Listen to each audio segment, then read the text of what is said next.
Unit number 4.5 from The Selfish Giant. The Selfish Giant. Selfish means स्वार्थी. मराठीमध्ये आपण स्वार्थी म्हणतो. जायंट राक्षस, स्वार्थी राक्षस या गोष्टीतून घेतलेला हा उतारा आपल्याला अभ्यासासाठी दिलेला आहे. Oscar Fingal Flahertie Wills Wilde was an Irish playwright, novelist, essayist and a poet.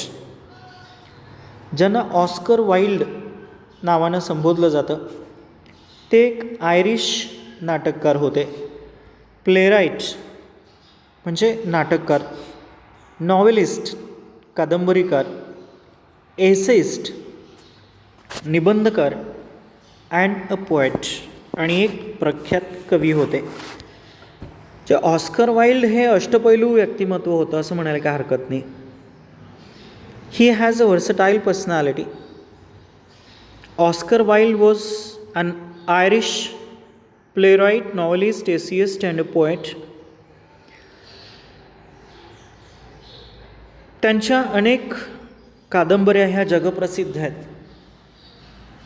खरं तर कादंबरीकार म्हणूनच ऑस्कर वाइल्ड यांना संपूर्ण जग ओळखतं. The selfish giant is a short fantasy story for children which revolves around a giant who builds a wall to keep children out of his garden but learns compassion from the innocence of the children. The selfish giant ही एक छोटीशी कथा आहे लहान मुलांची, की जी एका राक्षसाच्या भोवती फिरते किंवा त्या गोष्टीच्या केंद्रस्थानी एक राक्षस आहे. अर्थात ही लहान मुलांची गोष्ट आहे की जो राक्षस आपल्या बागेचं रक्षण करण्यासाठी एक भिंत बांधतो की जेणेकरून ही मुलं त्याच्या बागेमध्ये येणार नाहीत, परंतु ह्या निष्पाप मुलांच्याकडून, ज्याला कंपॅशन म्हणतो आपण, म्हणजे सहभावना, सहवेदना, तो ह्या मुलांच्यापासून शिकतो. इनोसन्स असा एक शब्द आला आहे, निष्पाप. Because the children are considered as innocent children. म्हणजे मुलांचा उल्लेख जनरली निष्पाप बालकं असा केला जातो. ह्या लहान लहान बालकांकडून तो कंपॅशन शिकतो. कारण राक्षस म्हटलं की त्याची प्रवृत्ती ही अजिबात सहवेदनेची असणार नाही. तो इतरांना त्रास देण्याच्या दृष्टिकोनातूनच प्रयत्न करणार, परंतु त्याच्या मनामध्ये सुद्धा ह्या मुलांच्या प्रती काय म्हणतो आपण की चांगली भावना किंवा सहानुभूती, सिंपथी, कंपॅशन निर्माण ह्या मुलांच्याकडनं केली जाते. Form pairs make a list of things that you usually share with others and another of things which you do not usually share. Now write how you feel when. आता तुम्हाला काय करायचं की एक लिस्ट बनवायची आहे की सर्वसाधारणपणे तुम्ही इतरांशी काही गोष्टी शेअर करता त्यांची एक लिस्ट बनवायची आहे, आणि the things which you do not usually share, सर्वसाधारणपणे तुम्ही काही गोष्टी शेअर करत नाही, आणि मग खालील बाबतीत तुम्हाला काय वाटतं. Now write how you feel when you share your tiffin with others, you eat all by yourself. बघा, you share your tiffin with others. तुम्ही तुमच्या शाळेमध्ये दुपारचा जेवणाचा डबा आणलेला आहे, तो तुम्ही असं ग्रुपनी जेवायला बसता आणि मग तुमच्या डब्यातली थोडी थोडी भाजी इतरांना देता. तुम्हाला काय फील होतं? किंवा बऱ्याचदा असं होतं की तुम्ही एकटे जेवायला बसता. You eat all by your self, म्हणजे सगळा डबा तुमच्या घरून आणलेला तुम्हीच खाता, इतरांना त्यातलं काहीही देत नाही. काय वाटतं तुम्हाला? त्याच्यानंतर you play in a team, खेळ देखील खेळताना तुम्ही संघातून म्हणजे संघामध्ये समाविष्ट होता आणि खेळता. म्हणजे you play different types of games in a team. What do you feel at that time? त्यावेळेस तुम्हाला कसं वाटतं? आणि दुसरा एक मुद्दा दिला, यू प्रॅक्टिस अलोन, म्हणजे you when you don't participate in a team while playing. ज्यावेळेस खेळत असताना तुम्ही त्या टीममध्ये सामील होत नाही, यू प्रॅक्टिस अलोन और लोनली, तुम्ही एकटेपणानं प्रॅक्टिस करता. त्यावेळेस तुम्हाला काय फील होतं? You hear a piece of news, you hear a piece of news, तुम्ही बातम्या ऐकता. You tell the news to others, आणि त्या ऐकलेल्या बातम्या तुम्ही इतरांना सांगता, मित्रांना. कसं वाटतं तुम्हाला? You read something nice but don't tell others about it, काहीतरी छान चांगलं तुम्ही वाचता पण त्याबद्दल तुम्ही इतरांना सांगत नाही. You tell others about the interesting things you have read, तुम्ही काही चांगल्या गोष्टी वाचलेल्या असतात, मजेशीर गोष्टी वाचलेल्या असतात आणि तुम्ही त्या इतरांना सांगता. कसं वाटतं तुम्हाला? You learn to make something new, you teach it to others, तुम्ही काहीतरी नवीन शिकता आणि ते इतरांना शिकवता. म्हणजे जसं की हा मुलगा काही एक्झरसाईज शिकलेला आहे, तो इतरांना शिकवतो आहे. काय फील होतं तुम्हाला? तर या गोष्टी तुम्ही इथं लिहायच्यात. प्रत्यक्ष लेसनला आपण सुरुवात करूया. From the selfish giant. Every afternoon as they were coming from school the children used to go and play in the giant's garden. अगदीच सुरुवातीच्या 2 ओळी अत्यंत महत्त्वाच्या आहेत की दररोज दुपारी, every afternoon as they were coming from school the children used to go and play in the giant's garden. त्या ठिकाणी एक राक्षसाची बाग होती. दररोज दुपारी शाळेतनं मुलं आली की थेट त्या बागेमध्ये खेळायला जायची. It was a large lonely garden, अतिशय विस्तृत अशी ती बाग होती. विथ सॉफ्ट ग्रीन ग्रास, की त्याच्यामध्ये अतिशय हिरवगार असं गवत उगवलेलं होतं. Here and there over the grass stood beautiful flowers like stars, and there were 12 peach trees that in the springtime broke out into delicate blossoms of pink and pearl, and in the autumn bore rich fruit. एवढी मोठी बाग होती, सगळीकडे हिरवगार गवत होतं आणि ह्या हिरव्यागार गवतावरती सुंदर सुंदर फुलं फुललेली असायची. जसे की आकाशातले तारे रात्रीच्या वेळी चमकतात ना, तशी फुलं भासायची. आणि एवढंच नाही तर तिथं बहरलेली 12 झाडं होती की ती वसंत ऋतूमध्ये, स्प्रिंग टाईममध्ये अगदी पिंक कलर आणि पर्ल कलरनी त्याची फुलं फुललेली असायची. ब्लॉझम्स म्हणजे फुललेली असायची. आणि शरद ऋतूमध्ये अगदी फळांनी ही झाडं लगडलेली असायची. The birds sat on the trees and sang so sweetly that the children used to stop their games in order to listen to them. आणि त्या बागेमध्ये अत्यंत गर्द झाडे असल्याकारणानं अनेक प्रकारची पक्षी त्या झाडाकडे आकृष्ट व्हायचे आणि या झाडावरती बसून आपलं गुंजन त्यांचं सुरू व्हायचं. चिवचिवाट, किलबिलाट सुरू व्हायचा. आणि तो चिवचिवाट ऐकण्यासाठी ही जी मुलं आहेत त्या बागेमध्ये खेळणारी, दररोज दुपारी शाळा सुटल्यानंतर ती त्या बागेमध्ये यायची. ती शांतपणाने ह्या पक्ष्यांचं गुंजन ऐकण्यासाठी आपला खेळ बंद करायची. How happy we are they cry to each other. आणि ते एकमेकांमध्ये बोलायचे की किती आनंदी आहोत आपण, कारण या बागेमध्ये असलेली फुलं, या बागेमध्ये असलेली झाडं, या बागेमध्ये असलेली पक्षी, या सगळ्यांमध्ये ही मुलं रममाण व्हायची. One day the giant came back. एके दिवशी हा राक्षस पुन्हा आला, परतला. He had been to visit his friend the Cornish ogre and had stayed with him for 7 years. खरं तर त्याचा मित्र कॉर्निश ओगर याला भेटायला तो आला आणि तिथून पुढं तो 7 वर्षासाठी तिथं राहिला. After the 7 years he determined to return to his own castle.